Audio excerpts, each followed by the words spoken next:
অন্তর্বর্তী সরকারের উদারতা কপাল পরা জাতিকে অন্তকাল ভোগাবে বলেছেন হাসনাত। ফ্যাসিজমের এনাবালাদের বিরুদ্ধে অন্তর্বর্তী সরকারের উদারতা কখনোই পরিপূর্ণ নাম এই কপাল পরা জাতিকে অন্তকাল ভোগাবে বলে মন্তব্য করেছেন বৈষম্য বিরোধী ছাত্র আন্দোলনের আহ্বায়ক হাসনাত আব্দুল্লাহ। বৃহস্পতিবার 26শে ডিসেম্বর সকাল 10:30টার দিকে সামাজিক যোগাযোগ মাধ্যম ফেসবুক ভেরিফাইড আইডি থেকে দেওয়া এই স্ট্যাটাসটি তিনি এই মন্তব্য করেন। পোস্টে হাসনাত আব্দুল্লাহ লিখেছেন, ফ্যাসিজমের এনাবলাদের বিরুদ্ধে অন্তর্বর্তী সরকারের উদারতা কখনোই পরিণাম এই কপাল পরা জাতিকে অন্তকাল ভোগাবে। তিনি লেখেন, হাসিনার ঘি খাওয়া ফ্যাসিস্ট এনাবেলরাই এখন মানবতার বিরোধিকারের আলাপ দিয়ে ফ্যাসিবাদদের পক্ষে সিম্পাথি গেইন ক্যাম্পেইন চালাচ্ছে। এই ক্যাম্পেইনে না থামাতে পারলে আপনি শেষ।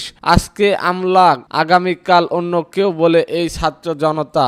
প্রসঙ্গ 2000 ছাত্র জনতার প্রাণের বিনিময়ে স্বৈরাচার পতনের পর গঠিত অন্তর্বর্তী সরকারের কাছে জনগণের যে প্রত্যাশা তা তেমন কিছু পূরণ করতে পারে না। উল্টো পূর্ববর্তী সরকারের অনেক কিছুই বহাল রয়েছে। অনেক ক্ষেত্রে ফ্যাসিবাদ সরকারের দোসররাই সুবিধা পাচ্ছে, অথচ গণহত্যার বিচার হচ্ছে না, সঠিকভাবে আসামিদের গ্রেপ্তার করা হচ্ছে না। ফলে সরকার গঠনের পর থেকে প্রায় প্রতিদিনই কোনো না কোনো ঘটনা ঘটছে। সর্বশেষ বাংলাদেশের প্রশাসনের প্রাণকেন্দ্র সচিবালয়ে অগ্নিকাণ্ডের ঘটনা ঘটেছে। এই ঘটনার পরই এমন মন্তব্য করেছেন হাসনাত আব্দুল্লাহ।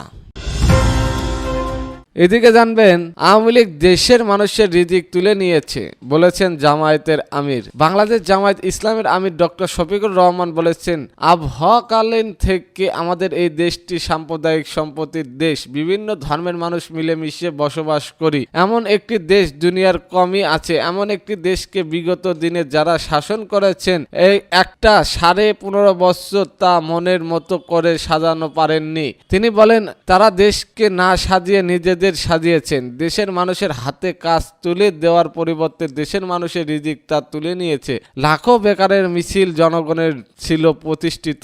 এই সর্বনাশের জন্য বিগত সরকার দায়ী। বৃহস্পতিবার সকালে খুলনা ডুমুরিয়া উপজেলা 18 মাইল মোড়ে অনুষ্ঠিত জামায়াতের পথসভার প্রধান অতিথির বক্তব্যে তিনি এইসব কথা বলেন। ডুমুরিয়া উপজেলা জামায়াত ইসলামীর উদ্যোগে এই সমাবেশ অনুষ্ঠিত হয়। শফিকুর রহমান বলেন, শিক্ষা প্রতিষ্ঠানের কলম হাতে থেকে কেড়ে নিয়ে গুন্ডাদের হাতে অস্ত্র তুলে দেওয়া হয়েছে। এই দেশের মানুষের হাত ভাঙ্গা পরিশ্রম করে অর্জিত টাকা বিদেশে পাচার করা হয়েছে। এখন অনেকে জিজ্ঞেস করেন, তারা আওয়ামী লীগ নির্বাচনে আসবে কি?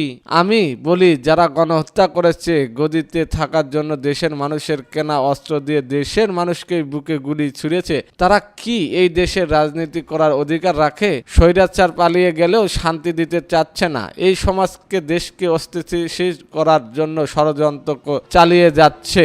তিনি বলেন, আমরা এই দেশকে ভালোবাসি, এই দেশকে গড়তে চাই, এমন একটি সমাজ ও রাষ্ট্র গঠন করতে চাই যেখানে দুর্নীতিবাজ, দখলবাজদের অস্তিত্ব থাকবে না। যে সমাজে আমাদের মা বোনেরা ইজ্জতের সঙ্গে ঘরে এবং বাইরে চলতে পারবে। এতক্ষণ আমাদের সাথে থাকার জন্য ধন্যবাদ।